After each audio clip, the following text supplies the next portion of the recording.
मध्य प्रदेश में गरबा पंडालों में मुसलमानों की एंट्री को लेकर सियासी घमासान मचा हुआ है। मामले में नेताओं के अलग अलग बयान भी सामने आ रहे हैं। तो कई समितियों ने गरबा कार्यक्रम में एंट्री को लेकर ही नए नियम बनाए हैं। भोपाल की भोजपाल समिति की ओर से कहा गया है कि तिलक लगाकर और कलवा बांधकर आने वालों को ही गरबा कार्यक्रम में एंट्री मिलेगी। साथ ही एंट्री गेट पर आधार कार्ड चेक किया जाएगा। इसके अलावा हिंदू संगठन, बीजेपी नेता और मंत्री गरबा पंडाल में मुसलमानों के जाने को लेकर खुलेआम चेतावनी दे रहे हैं, जिसके चलते नवरात्रि से पहले ही गरबे को लेकर सियासी पारा हाई हो गया है। तो गरबा आयोजन को लेकर मध्य प्रदेश में मुसलमानों की एंट्री पर घमासान मच गया है। उसको लेकर सियासी सरगर्मियां तेज हो गई हैं। दरअसल कई समितियों ने गरबा कार्यक्रम में एंट्री को लेकर नए नियम बनाए हैं। भोपाल की भोजपाल समिति की ओर से कहा गया है कि तिलक लगाकर और कलवा बांधकर आने वाले ही गरबा कार्यक्रम में एंट्री ली जा सकती है और साथ ही एंट्री गेट पर आधार की चेकिंग की जाएगी। इसके अलावा हिंदू संगठन, बीजेपी नेता और मंत्री गरबा पंडाल और मुसलमानों के जाने को लेकर खुलेआम चेतावनी दे रहे हैं, जिसको लेकर अब सियासत गरमा गई है।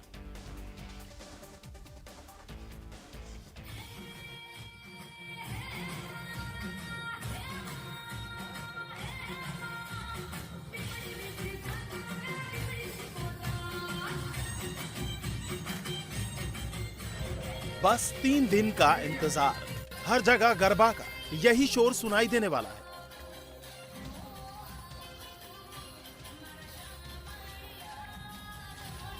गली मोहल्लों में लोग मस्त गरबे की धुन पर थिरकते नजर आएंगे, क्योंकि 22 सितंबर से शारदीय नवरात्र की शुरुआत हो रही है। हालांकि नवरात्रि उत्सव शुरू होने से पहले ही मध्य प्रदेश की राजनीति गर्मा गई है। गरबा जैसे सांस्कृतिक आयोजनों को लेकर फिर हिंदू मुस्लिम विवाद की जंग छिड़ गई है और गरबा जिहाद रोकने के लिए मैदान में हिंदू संगठन से लेकर विधायक, सांसद, मंत्री सब उतर आए हैं। गरबा आयोजनों में एक बार फिर मुसलमानों की एंट्री पर रोक लगाने की मांग उठी है। भोपाल की भोजपाल समिति ने गरबा में एंट्री के लिए नए नियम बनाए हैं। तिलक लगाकर और कलावा बांधकर ही गरबा कार्यक्रम में एंट्री मिलेगी। आधार कार्ड या किसी अन्य पहचान पत्र से ही धर्म की पहचान होगी। गरबा कार्यक्रम में सिर्फ सनातनियों को ही एंट्री दी जाएगी, जिसे लेकर समिति ने ड्रेस कोड लागू करने की भी मांग की है। मध्य प्रदेश में तमाम हिंदू संगठन गरबा के लिए नए नियम बनाने में लगे हैं। तो भोपाल में बीजेपी सांसद आलोक शर्मा का कहना है कि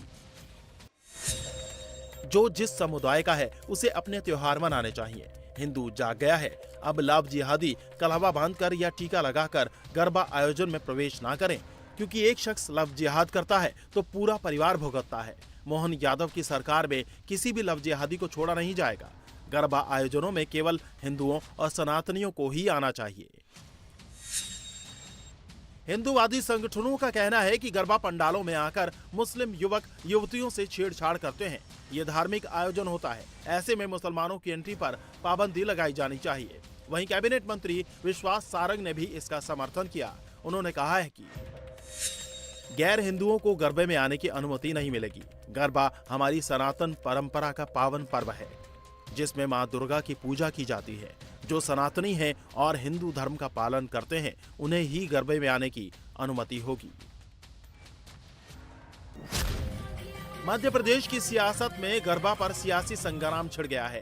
बीजेपी नेताओं ने गरबा पंडालों में दूसरे धर्म के लोगों पर बैन लगाने की मांग की है। मतलब ये कि इस बार गरबा की धुन के साथ सियासी धुन भी सुनाई देने वाली है।